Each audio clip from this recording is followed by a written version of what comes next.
So this is Introduction to Foundation Directory, a basic introduction to our database, Foundation Directory, which hopefully you have used before. I'm going to tell you how to use it, where to use it, how to get access to it, all of those things. But first, I want to tell you about us. We are Candid. Candid is a national nonprofit organization. We started many years ago as two separate organizations, Foundation Center and GuideStar. And close to 5 years ago, we merged together and became Candid, where we share information on the world of nonprofits and philanthropy. We make sure that we get you the information that you need to do good. We find out where the money comes from in the nonprofit world, where it goes, and why it matters. We do have two co-hosts today that are partners of ours, that are part of our Candid community, and that give access to our resources. So I'm going to turn this over to them. First, I'm going to introduce Athena Williams, Adult Services Manager from Alexandria Library. Take it away, Athena. Hi, thank you. Yes, just want to introduce everyone. If you're in the Alexandria Library, is right outside Washington, D.C. We do have people that come from, the neighboring jurisdictions, even in Maryland across the river. We're just at the Kate Waller Barrett branch. We have many branches, but the Candid Access is at our branch at 717 Queen Street. And just welcome you all to come by and enjoy your training today. Thanks, Athena. I appreciate it. We're also joined today by the New Orleans Public Library. Tony Barnes, do you want to introduce yourself? Love to. Hi, my name is Tony Barnes. I'm a librarian with New Orleans Public Library, where I have worked for 36 years. I love my job. Virtually that entire time, I have worked with the Foundation Center in assorted formats, earlier through a CD-ROM system, then evolving it over to a rather clunky online database, and evolving now into the very elegant version of Foundation Directory we're going to be looking at today. When you combine that with the power of GuideStar, this is the best of times right now. This is as good as it has ever been. New Orleans Public Library is a Candid community member, which provides our patrons with access to the Candid databases, including professional versions of both Foundation Directory Online and GuideStar. Up until this year, we have had a single site license, database access only within the main library downtown. Downtown, no free parking. Boo, a bad idea. And this year, with Candid's help, we have expanded our access to all of our branches scattered across the city. I cannot thank Candid enough for working with us on this and making it happen.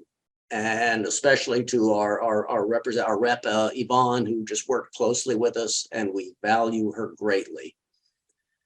These amazing databases we have can be accessed within the library only. There are no remote access for them. You must be in the library, but there's many, many, many places. Today's presentation is Introduction to the Foundation Directory. I am ready to learn some new things and working with many of you in the weeks to come. Back to you, Dave. Thank you so much, Tony. We're going to hire you. I love your voice. It's fantastic. I just note that on this slide, there is a list of all the different library locations throughout New Orleans. If you want to access Foundation Directory, those are the places to go. Also know that this is Tony's contact information, just so you have it. If you need to reach out to him or find out anything about New Orleans Public Library. So today, what I'm going to talk about is Foundation Directory. I'm going to explain what it is. I'm going to tell you where you can access it. And I'm going to help you with the searching, because it's set up to be the best tool. And as Tony said, it started long ago, even before the CD-ROMs. We had it in book form, and it was very complicated to go through and time-consuming to try and search to find a match between what your nonprofit is and what kind of funders are out there that might give money for it. So we're going to talk about preparing to use the online directory and then showing you how to use it. We're going to get into that. I'm going to help you find prospects for a particular funding project that you might have for your nonprofit information. And we're going to show you how you can narrow that searching and evaluate all the things that you do find to make sure that they are a good fit for your programs. There are many options for accessing Foundation Directory, and we'll make sure we go through all of those before the end. And we will tell you where you can get help with Foundation Directory if you need it. So pay attention for all of those different things. There's a lot of different ways to find Foundation information right now. You can search online, you can go onto Google and look up things using Google. You can look for requests for proposals, short-term funding opportunities. We list some of those on our website. You can also find them at other places. You can go to GuideStar. GuideStar.org is part of Candid. It is a place where you can find lists of all the nonprofits in the United States, including all grant makers. You can also, all private foundation grant makers, you can also find information from looking up 990s. We have a 990 finder on our website, and you can find that information. All of these are ways to find grant opportunities. You can look to find the website of a foundation that you want to approach and get all the detailed information from that. One of the problems with all of that is that it's not comprehensive. Foundation Directory tries very hard to be comprehensive. We work immensely hard to expand the number of funders that are listed there. Currently, there's more than 240,000 funders. These are private foundations, grant-making public charities, corporate funders. These are all added together to a database that includes all of the United States funders and others from all different places around the world. We have 240,000 plus funders, and we add 2 million plus recipients and more than 4 million grants that have been given every year to make this more comprehensive.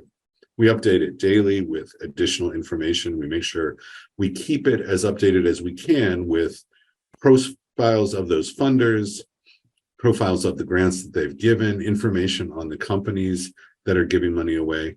We try to make it as accurate and up to date as possible. We get information from the IRS, of course, but we also get information directly from the funders. So the 990s that the funders publish, we pull from those. Those are the IRS reports. We go to their websites and pull from them.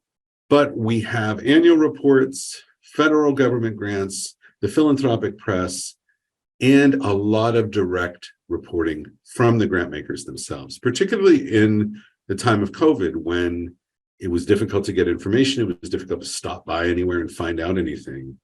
Direct reporting from grant makers was really essential, especially for those emergency funds and special funds that were set up in COVID times. So we've really tried to keep up to date. And you will often find things on Foundation Directory from 2023, from 2022, things that haven't yet been published by the IRS. So take a look at this as we go on and look at some of the data that you find. When we go into this, I want to make sure that you know the best way to get into it. I work with a lot of different grant seekers, and I help them try to decide how they can find funding. And most people come in and they say, I just want funding for everything that I do. And I have to help them kind of narrow things down. The three questions that we make sure that we can get answered before we start doing searching are these. The number one is, who specifically are you serving? Who are you trying to help? It's very important that you're clear on that. And when we say, who are you serving, we don't just mean, people. We mean, what populations? What are their characteristics? Are they in poverty? Are they out of poverty? Are they of a particular ethnicity or race or gender? Who are you specifically serving? Secondly, we want to make sure that you're clear about where they are. Most funders, and most of the ones that you'll see in this database that I'm going to bring up in just a second to show you, most of the funders give in a restricted geographic area. And that can be frustrating if you are writing grant proposals and trying to find somebody who's going to fund you. You can say, well, I do exactly what this funder is interested in. I serve the kind of people that they're interested in, but they seem to only give in one area. Well, that is often true. They give where they made their money. They want to give back to it, or they give where they live. If they're a corporate funder, they give where they have customers or where they have employees coming from. It's very important when you're talking about who you serve to also talk about where they are specifically getting the help from you. Doesn't mean that that's where you're located. Oftentimes it is, but it should be the people where the people are that you're helping. And the last thing, of course, might be the most important thing. What specifically are you doing for them? How are you providing help to them? What kind of things are important to them that you are doing? What I'm going to do is take you in, and before I get into evaluation, I'm going to stop sharing here. And I'm going to go into the foundation directory and show you what it looks like. So I'll bring it up on the screen, and then we'll be doing some searching, and then we'll have some question and answer after this. I'm also, and don't worry, I'm going to tell you specifically where you can get access to Foundation Directory at the end. If you're not in New Orleans, if you're not in Alexandria, there are plenty of other places where you can get access to this. You can also subscribe.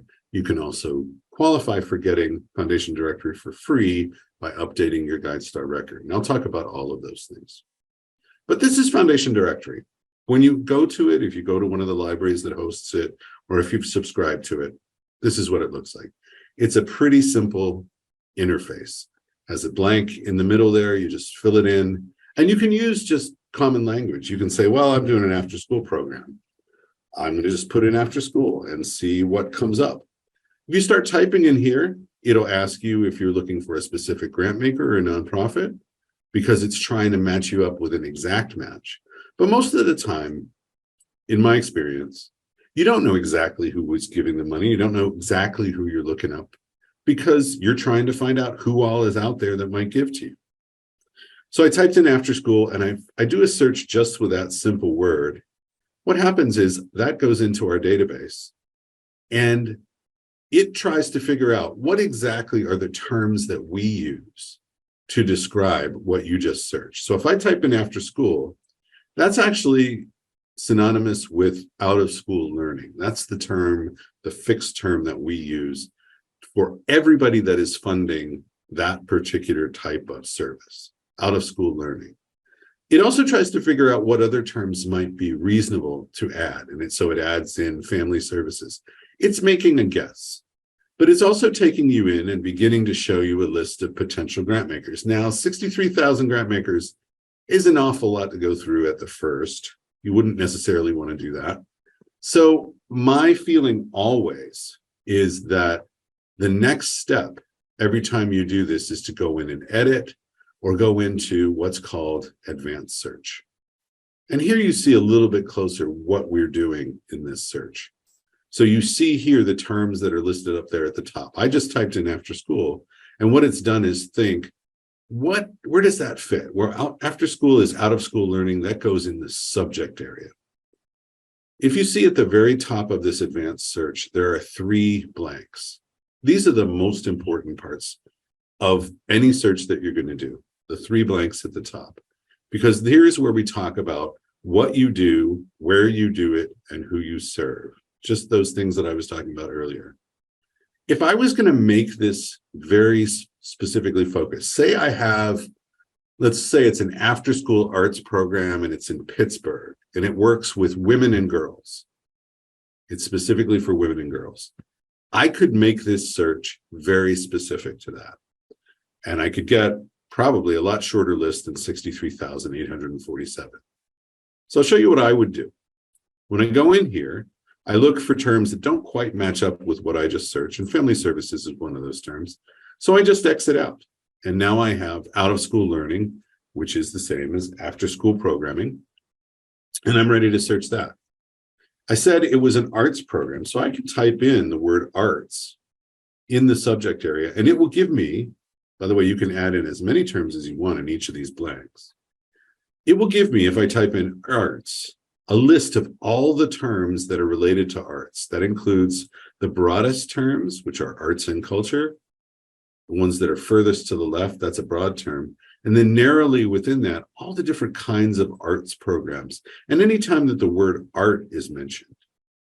So if I'm just thinking in general, arts and culture, working in an after-school program, I can choose those two, and suddenly I'm searching for both of those. It can be both of those at the same time, either out of school learning or arts and culture, or if I decide I want to change from match any to match all, it could be out of school learning and arts and culture. But let me do the search and make it even more specific. So we start with subject area. The second most important thing is, where are the people that you are helping?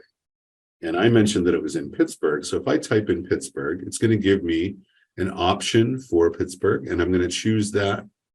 And it's going to fill in the geographic focus, meaning where the program people are served.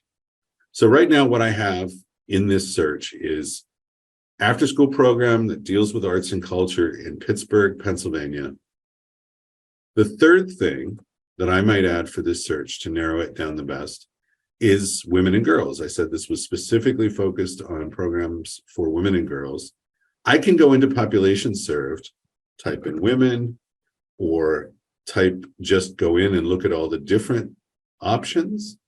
And if you saw at the beginning there, when I click in this blank, at first it gives me age groups, racial groups, ethnic groups, family relationships, health, religious groups, social status.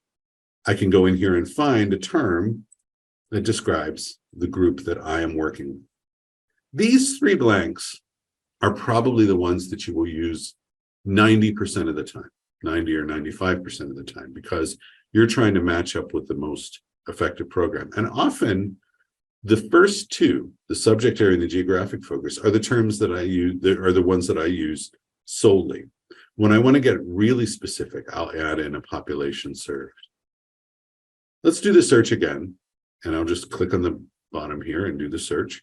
And now, instead of, how many did I have? Like 69,000 before? I have 84 grant makers.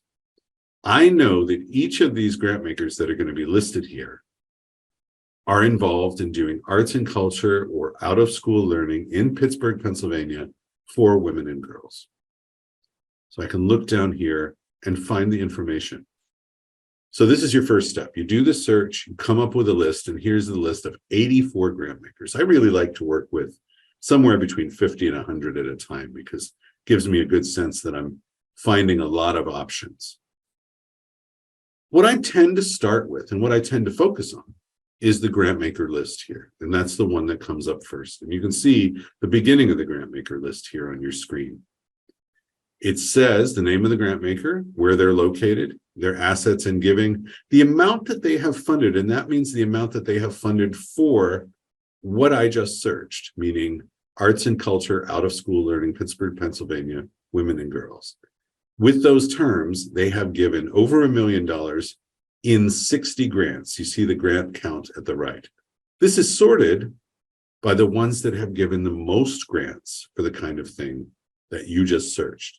So if you're wondering who gives the most grants for that, the Pittsburgh Foundation has given 60 grants for women and girls that are programs that work with out of school learning and arts and culture in Pittsburgh. If I want to see a list of all those grants, I can click on the grant count over here, and it will open it up and show me where did those grants go, who got them, and how much were the grants for. Gives me a very clear idea of exactly who has given for what I'm doing, because that's the essence of this. When you are searching Foundation Directory to try and find potential grant makers, the best indication of whether they're going to give a grant for your type of program is that if they have funded such things before. And that's what we base this on. So we do have some questions coming in, I know, and I'm going to make sure I get to them. If there's any reason to jump in with a question right now, Aaron or Stephen, please do, but I'm going to continue otherwise. I think that we are good for right now. A bunch of questions around, where to access Foundation Directory. If you are a small nonprofit, there's any way to access it for free. But I know that you're going to cover that. Oh, I'm definitely going to cover that. So we'll get there. Let's go in and finish up doing some searching just to show the kind of things that you find out. And then we'll talk about accessing it. The Heinz endowments are one that I think I'm going to take a look at. This is the one that shows up second on here. Gives me a little bit of information on them if I mouse over them. But what I see here is that they have a lot of assets, over $2 billion in assets. They give about $72 million a year. And for this issue, for what I just searched, they give over 1.1, they have given over $1.1 million into over 42 grants to organizations. So each of these on the left-hand side are profiles of funders. And if I click on them, I get a good sense of how that is. So the profile of this one, if you see at the top, was last updated in September. So we got some updated information. They're also an e-grant reporter, by which it means we get their information directly reported from them. So if you wanted to know, it's kind of getting it from the horse's mouth. You don't have to wait until it goes to the IRS. They send us their latest grant information all the time. So let's look at them. This is a profile.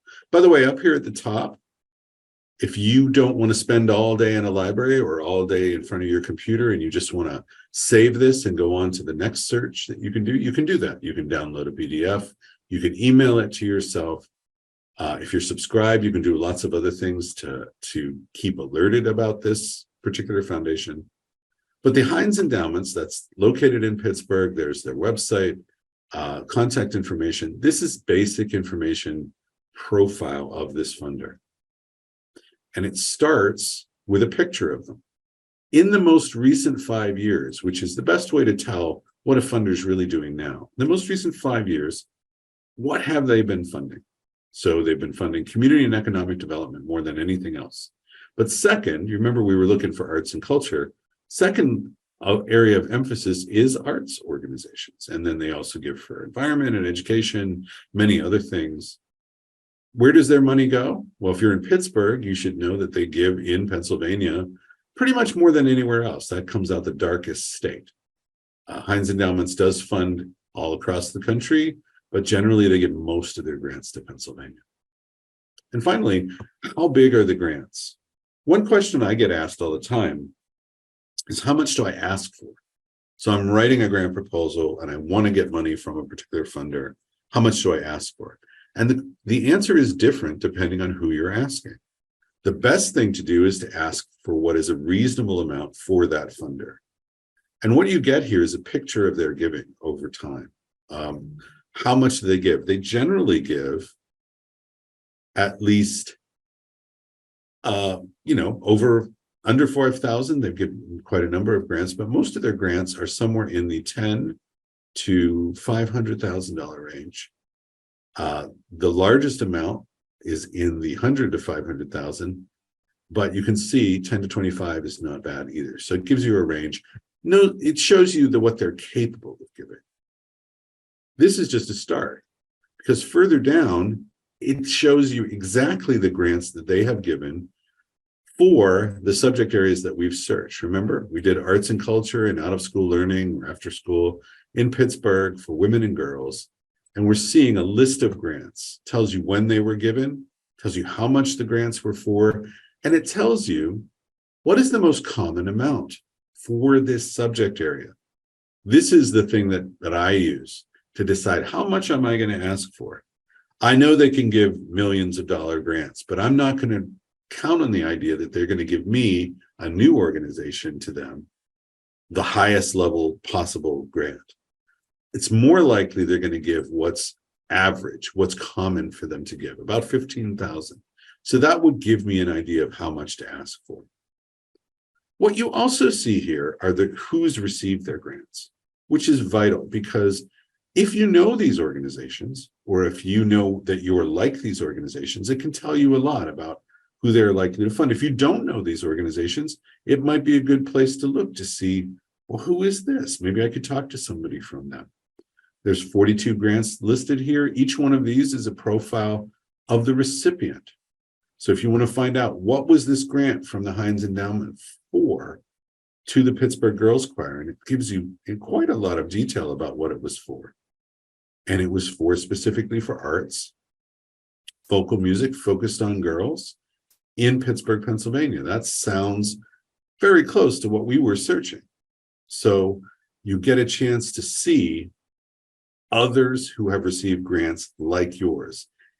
All of this is ammunition for approaching this funder and saying, I have a program that I think you're going to be interested in, and I know you're going to be interested in it because I've done my homework. This is my homework. I'm looking on here to see who have you given to in the past. Was it for something that was similar to what I'm asking for? And how is it connected?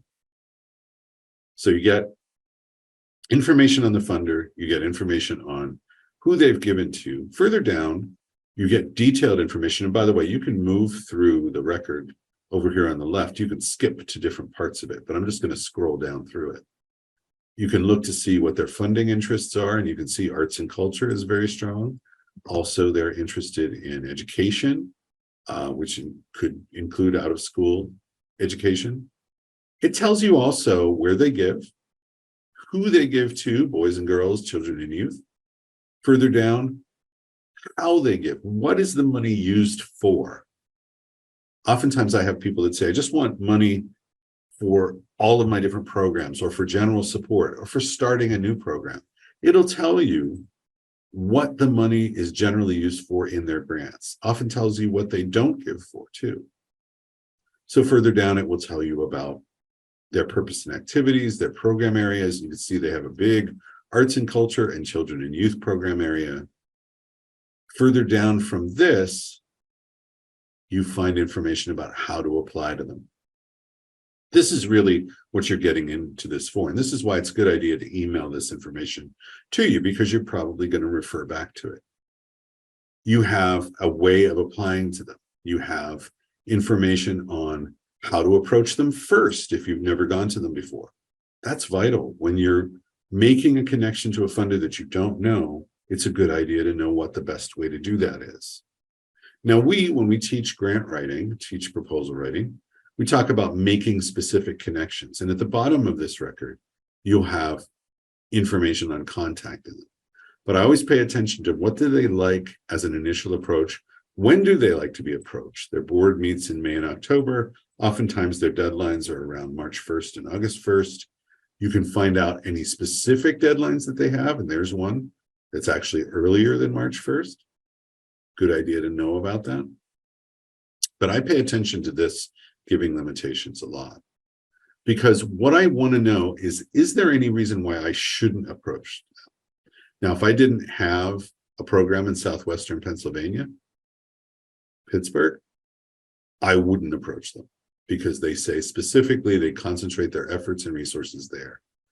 The foundation is generally unable to consider applications for funding for projects outside the Commonwealth of Pennsylvania unless the foundation has asked you specifically. Tells you quickly, will I be wasting my time approaching them? It's a great thing to have there. There's still more information in here about the funder. There's all their 990 information, their assets, and their giving. And if you know private foundations and the logic of private foundations, you know that they generally give about 5% of their assets per year. So it's reflected in there. It also tells you about the people that run the foundation. And this is important for a lot of different reasons. It's important to know who are their officers and staff.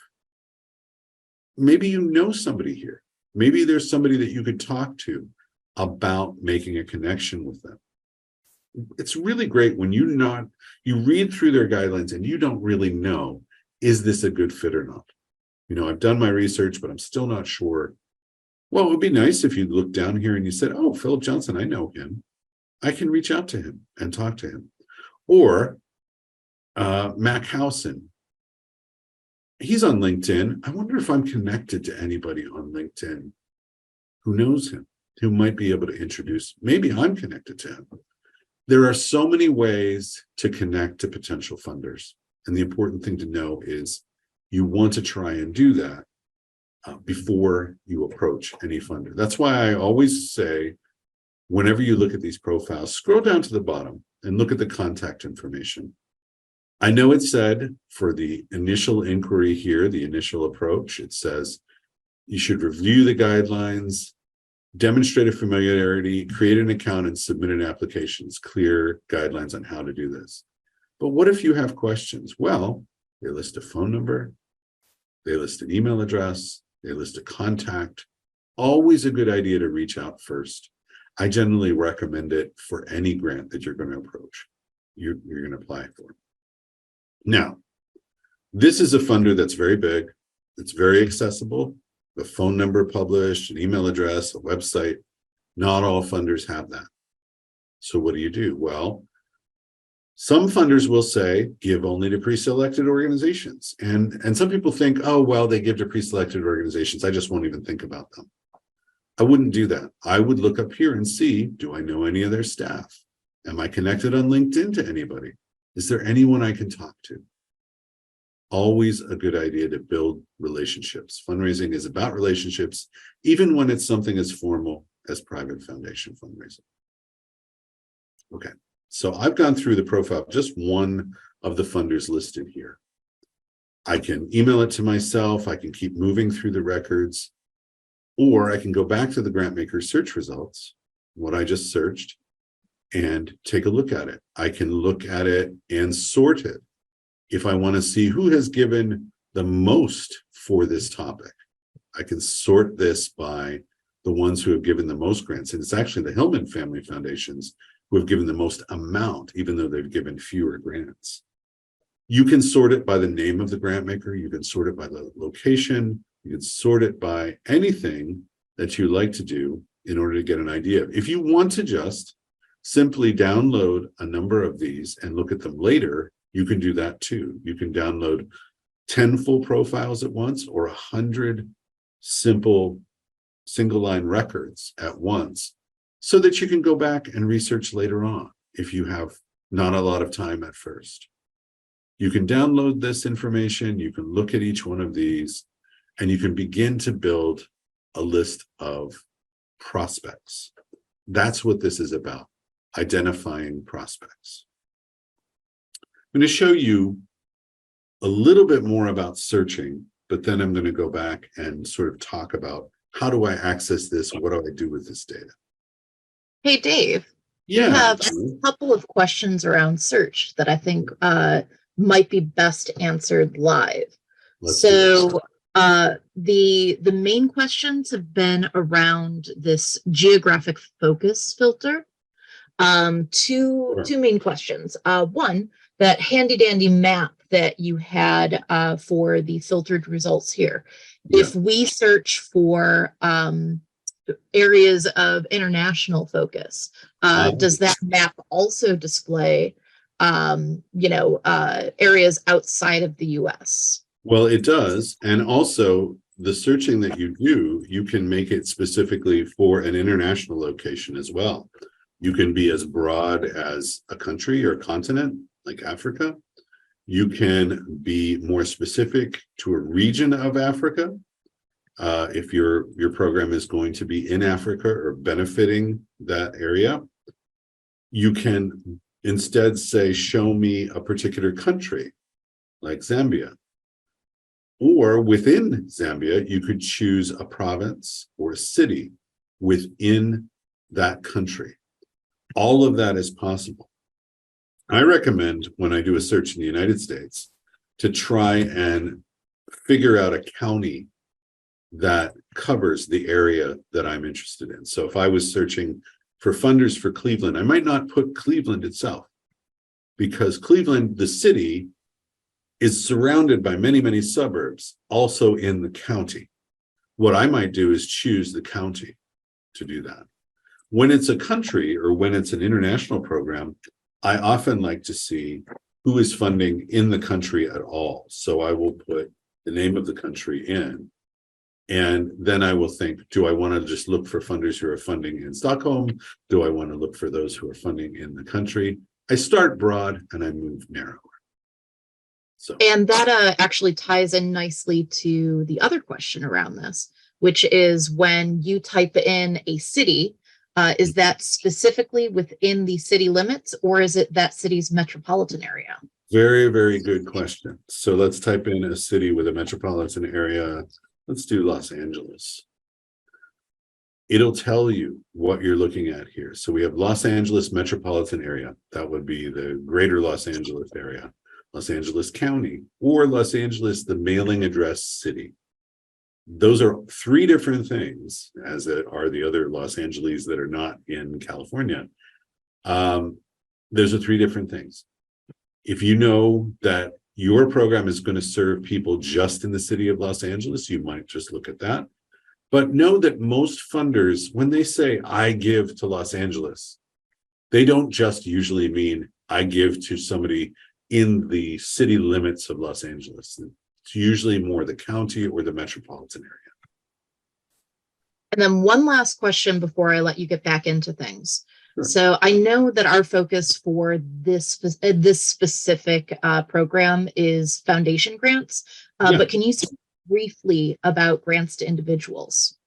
Sure. I will say that grants to individuals, we have a database called Grants to Individuals that is taken from this database and a lot easier to use. It is something you can subscribe to and also find at all the partners I'm going to describe in just a little bit.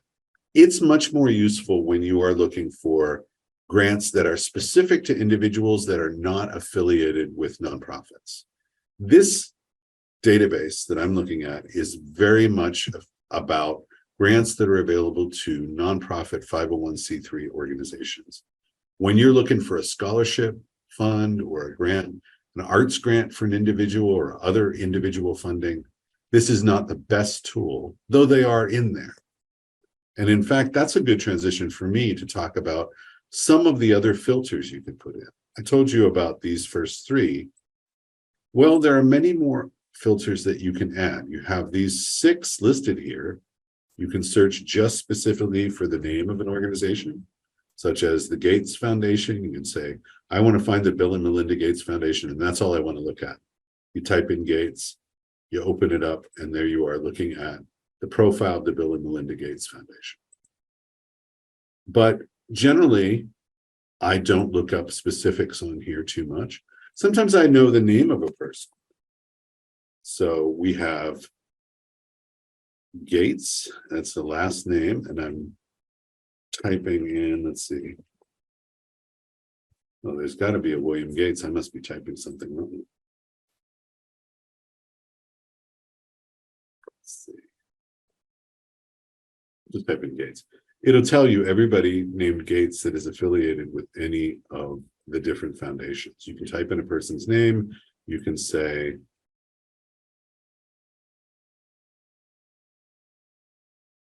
there's Bill Gates, William H. Gates III, William Gates III, whatever shows up, and you can search a particular person and see what foundation he's affiliated with.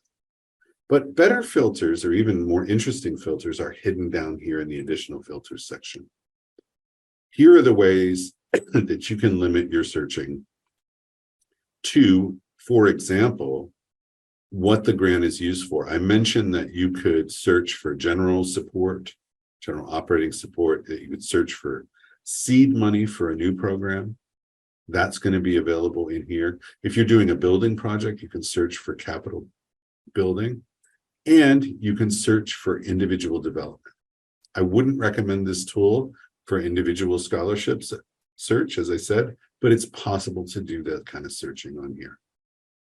What I would often use this for is to look to see if somebody is funding, for example, research programs, which a lot of funders don't, or a capital building project. If I'm having a capital campaign or I'm trying to get money for equipment, I want to find funders that don't mind giving for that. Most funders give for programs. But if you are looking for a different reason to use the money other than just program support, support strategy is a good field to search. Transaction type is what format the money comes in. Most of the time you're looking for cash grants, but there is a section of grants to individuals. There is a section for in-kind donations. You want to search those. And over here, it's types of organizations. If you want to concentrate on, for example, corporate funders or funders that are giving a particular type of funder that's giving, such as religious institutions, you can narrow your search that way. I don't use these search narrowing tools as often. The one I use down here that I use more than anything, though, is years. It's a slider, but you can also type in a particular year. I like to see who's given in the most recent years, because that tells me that I'm not using older data. Also, it can tell me if I'm looking and I want to make sure the grant amount is at least 500,000, I can look and just find grants that are at least that, for example. Keyword I don't use very often, because keyword will bring up a lot of results, but oftentimes they're very confusing results. But when I do use keyword, I use it for something that I can't find. If I go up here in the subject area and I think, I'm just not finding it, I'm not finding equestrian, or, I type in, and generally I do find it when I start typing something in here. I might type in horse and I don't see that. I have to spell it right, but I don't see anything in horse. So I might put horse down here in keyword. It'll probably lead me to equestrian, but it's also going to lead me to a lot of stuff that doesn't quite match. Finally, you can search by EIN. That's another way to do this. So many different ways to search this tool. I think it's particularly useful when you get into this to search for somebody who's like your organization that has received grants. So if I want to know about an organization that I know is particularly great, like Seeds of Literacy, they're a literacy organization in Cleveland. This will tell me about them as a recipient, and it will tell me who's given them grants before. And if I'm a literacy organization, I might be very interested to see who else has been funding this one in my region. All of this is a way that you can search, again, stuff that you can email to yourself or print out. One thing I should point out that I haven't mentioned before is that often you will find out about this organization's presence on GuideStar. A gold seal of transparency on GuideStar. If you are not familiar with GuideStar.org, and let me bring that up really quickly here. GuideStar.org is the other part of Candid, where we collect information on all the nonprofits in the United States.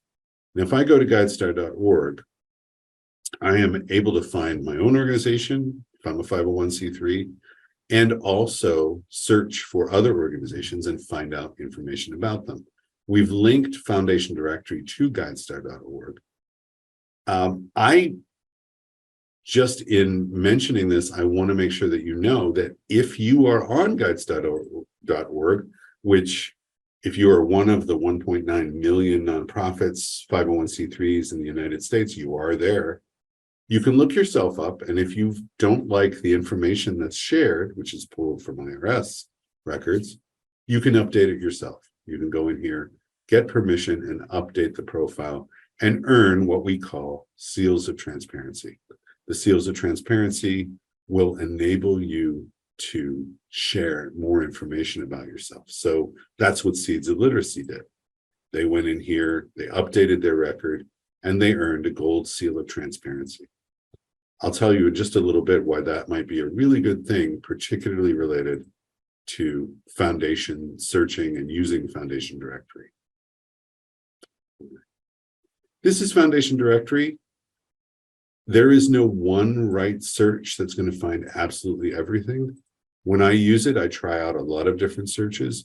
If my program helps youth and it helps the environment and it involves community development, I'll search all of those terms at the same time, and separately, I'll talk about the different geographic focuses. I'll think about all the populations that we serve, and I'll find a list of prospects that make sense for my program. I'm going to stop sharing the live search here, and I'm going to bring back to the slides, because the most important thing after you do this searching is to ask yourself these questions. Ask yourself, is this a good prospect for me? I've identified the Heinz Endowment or another foundation. First of all, I want to know if I meet their funders requirements. Do they give in the areas and for the things that I'm interested in? Specifically, do they mention my project's goal as something that's a top priority for them? That's another great reason to make them a top prospect. If I look at how big their grants are and what their average grant is for my area, is this the kind of size grant that I'm looking for? Does the funder support organizations similar to mine? So if I'm a literacy organization and they support Seeds of Literacy and I'm in Cleveland and a literacy organization, that's a good situation. Do I know anybody associated with this funder? So you look in their list of board members and staff members, you looked on LinkedIn, you look to see if you know any of the staff. All of these things can make for a stronger connection to the funder. Because that's really what this is about, making connections. Foundation Directory is just a tool to help you make those connections. And the best way to use it is to look at it and use it for what it can do, show you those connections. All right. So that's talking about the tool itself. Now I'm going to go into where you can get it. You can subscribe to it. If you go to Foundation Directory, search Foundation Directory, search fdo.org, search Candid, and go to any links to Foundation Directory, you can subscribe to it. And the subscription deals are such that you can get a basic level and essential level for around about $60 a month. There's other kinds of deals if you get multiple months. And you can get a subscription to the professional level, which I was just showing you, for anywhere around $200 a month, sometimes cheaper if you get it longer. Subscription is definitely one way to get access to Foundation Directory. And that might be the perfect choice for you. That way you don't have to worry about going anywhere or doing anything else. You can save things to your desktop. You can track all the people that you search. That's a wonderful resource. Some people, though, want to try it out first, and I don't blame them. That's why we have our Candid partner locations. And you heard from New Orleans this morning and from Alexandria. These are two locations where we have partners. We have over 1,000 partners all across the country. And if you go to candid.org/find us, you can find a list of all of the locations in the country. And one of the great things about it is, as Tony was saying about New Orleans, more and more of these locations are saying, well, we don't just make it at the central library, we have it all over the city in all of our locations. If you go to Oakland, California, all of the branches of Oakland Public Library are partners of ours. Philadelphia, all the Free Library of Philadelphia branches are partners of ours. These are growing, and there are more and more of them all the time. So if you haven't looked lately, it's been changing very fast. So look again, look up your city and see where the nearest location is. If you go into that location, you can get free assistance because each of those locations should have someone who has been trained in using Foundation Directory that can help you. Before I get into other things, I do want to talk about where you can get help, and we'll go back to that just as we take last questions. You can get help online all the time. You go to Foundation Directory and you're starting to try to use it and you get stuck. There's usually a little chat button at the bottom corner that says we can help you. If you go to any of the Candid pages, there's always a way to get assistance from our Candid support staff. You can do it through chat, you can do it through email. We also have very short videos that will help lead you in that are similar to what I just showed you. There's help articles, there's overviews of features. That's always available. Before I get into this, I want to tell you about one more thing, and I'm actually going to stop sharing and I'm going to bring it up on the screen because I think it's important for you to know about. And what it is, I'm going to just get it up here on the screen and then show it to you. It's called the Go for the Gold program.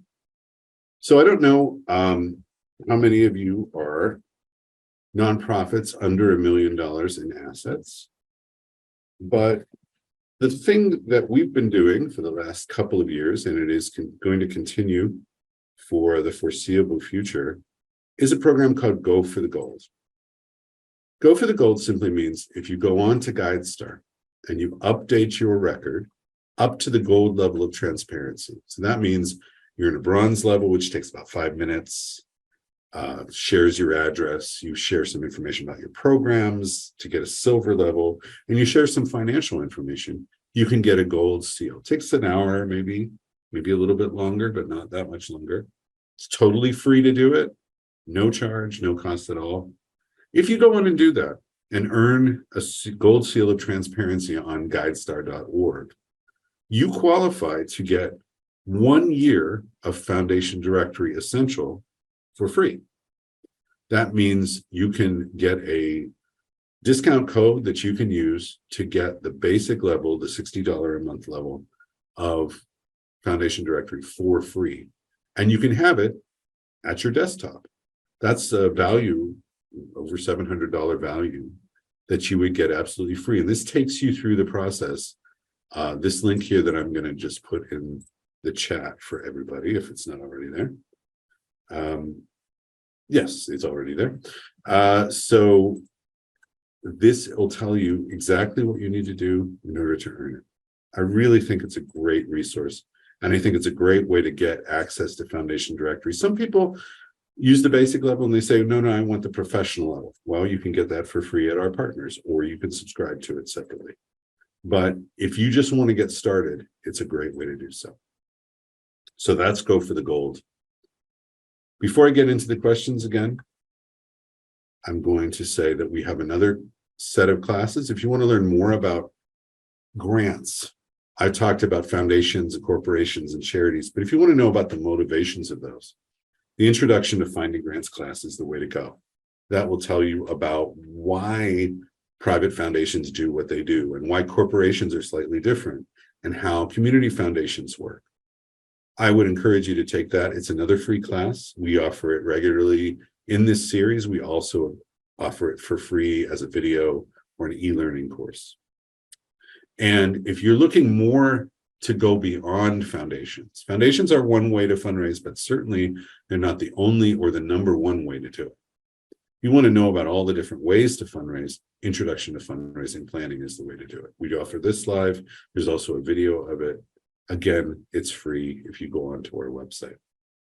So if you have already gotten your gold seal of transparency, you can access your essentially your code for Foundation Directory Essential by going to the benefits section of your Candid profile. That is absolutely true. So if you earned your gold seal of transparency sometime this year and you thought, oh my gosh, I missed the opportunity to get free Foundation Directory. We're under $1 million in assets. I want to do the go for the gold thing. There's a section after you complete your profile where it says publish, and then it says, here are the benefits you get. That's where it would be listed. If you run into any trouble finding it, or you say, well, I looked for it there and it wasn't there, you can connect with our customer support. The GuideStar customer support people are so friendly. They are just so eager to help you out. So they will make sure you get it. Yeah, can confirm. Know them personally. Mm-hmm. So we have another question that came in. So if you're a very new 501c3 and you don't have a 990 out yet, Yeah. Are you able to qualify for the gold go for gold promotion? It will depend on if you've already earned your 501c3. If you have, it doesn't necessarily matter that you have not filed a 990 or even a 990N, any of those. You need to prove your status. So there may be questions that you have to answer from our customer support staff, but they like to work with you. And once you get a 501c3, it doesn't matter if you have no assets at all. You're under $1 million in assets if you have none. So fill out your gold seal. You can earn that. You can share financial data, even if you haven't published a 990 yet. You can share the financial data directly through that record. But if you have trouble, again, talk to the support staff. Awesome. So I think we'll probably get another couple of questions in. But Dave, can you give us a brief summary of some of the other introductory courses that we have coming up? But can you tell us a little bit more about the different intro courses that we offer?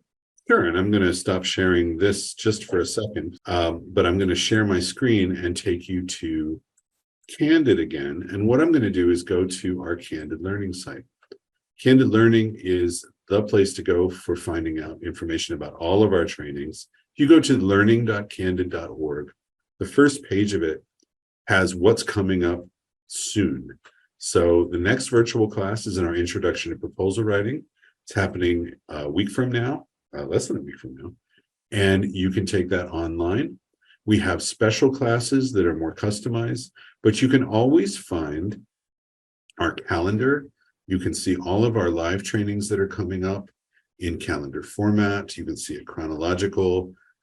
You can see it by very different topics. So say you want to learn about project budgets, but you're not sure that you can sign up for this class, this live webinar. It's the very one that you want.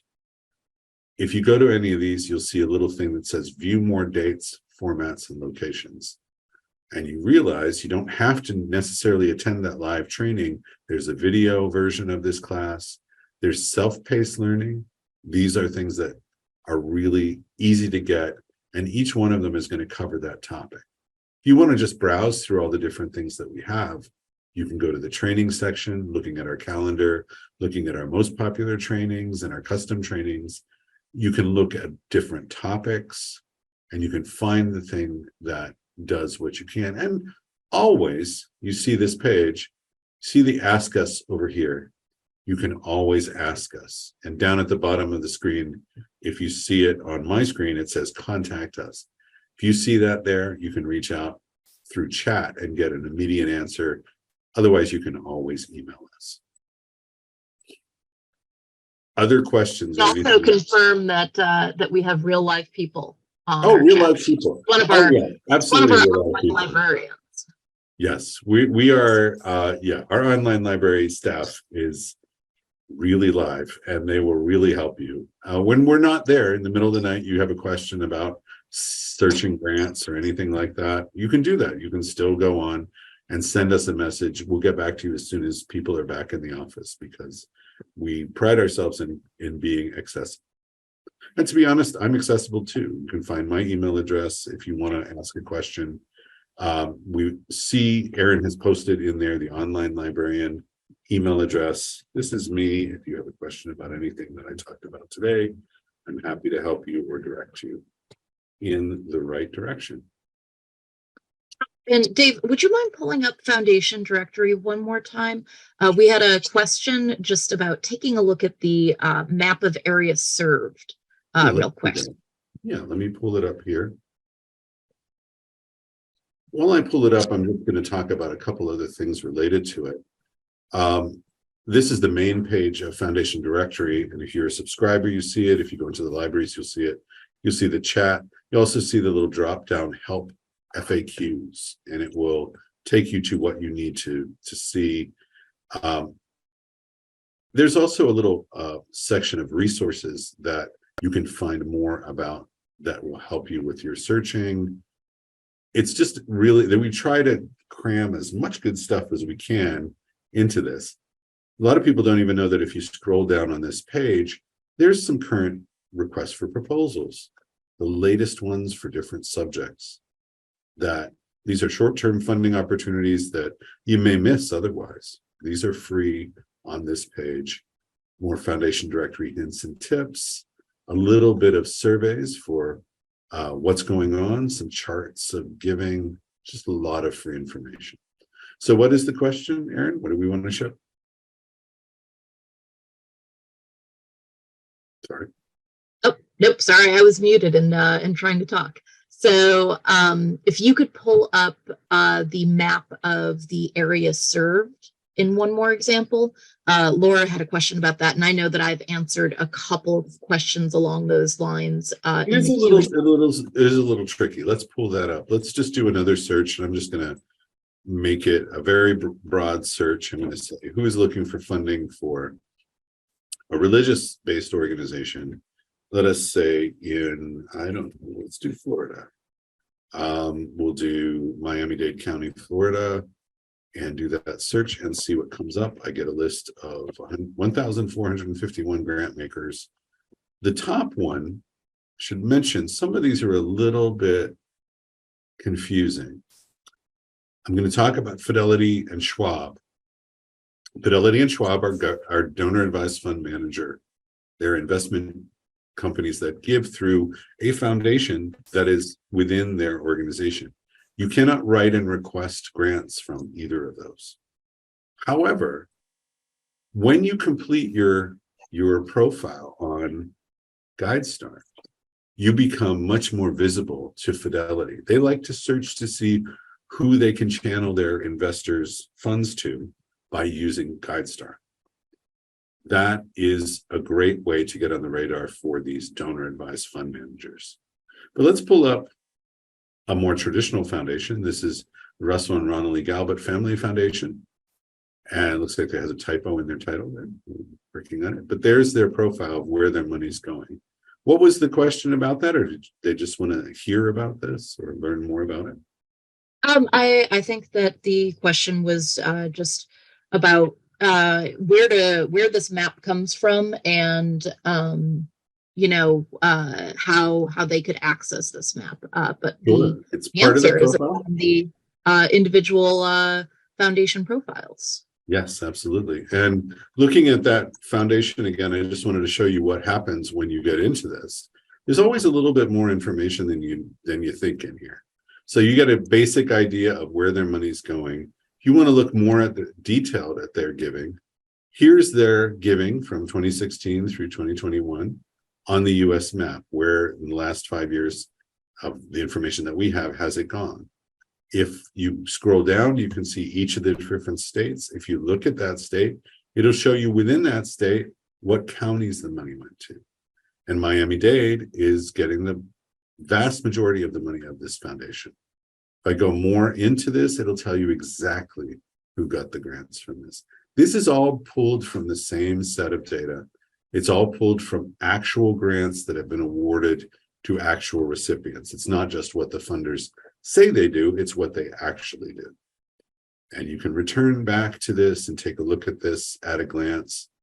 One interesting thing to do, and I'll pull up a slightly different foundation, just because it can be very interesting to find this with a national or international funder. Let's do Kellogg Foundation. I can spell Kellogg, we'll bring them up. Kellogg Foundation is a great big foundation in Battle Creek, Michigan. You can see they have a pretty broad sense of where they give money all across the country. So if I view each state with more detail, it'll tell me exactly how many grants have been given in all the different states. And Michigan, of course, because that's where they're located, gets the majority. It's also possible to look and see what have they given internationally. You get a world map, and you can see that Kellogg not only funds in the United States, it funds in Canada, it has funded in Brazil and South Africa. Here's Tanzania, here is France. And each of those, you can get specific information on who they've given to. This is a very helpful way of looking, and a very quick way of looking to see, does this funder, they say they give some international grants. What does that mean? You can look and see exactly where they give their international grants on a map, and you won't have to kind of decide, is it likely that they're going to give in the country that I'm interested in? You can see it immediately. Hopefully that helps give you a better idea. This is what I would call, and I know I work for Candid, but I still think it's true, a highly robust database. There's more and more information the more you dig into it. I only have really an hour to show you all of the different things that the database does. I just want to make sure that you don't miss out on any of the possibilities. I will mention one thing that I did not mention, and that is federal funders, US federal funders, this database. If I decide to look up human services, and I'm not very specific, maybe I just say, let's do human services, and let's do something extremely broad. Let's say United States. If I look up human services in the United States, I'll guarantee you, maybe I shouldn't guarantee anything. I'll guarantee you that the United States federal government, you can see the little governmental organization listed here, is going to come up. And yes, they do. They'll probably come up a number of times. I would say that this is a very good informative section. It's government grants don't work quite the same as foundation grants. So maybe you don't want to see those. If you don't want to see them, you can search and have that removed and just look at a list of private foundations, private givers. All right. Have I exhausted the questions there? You have exhausted the questions, Dave. All right. Well, it's been my pleasure to talk to all of you today. Hopefully you will reach out to us. You will try out the foundation directory. Thank you, Athena, for being with us today and sponsoring us from Alexandria. Thank you, Tony, for being with us today from New Orleans. And thank you all for joining. And I will talk to you all again.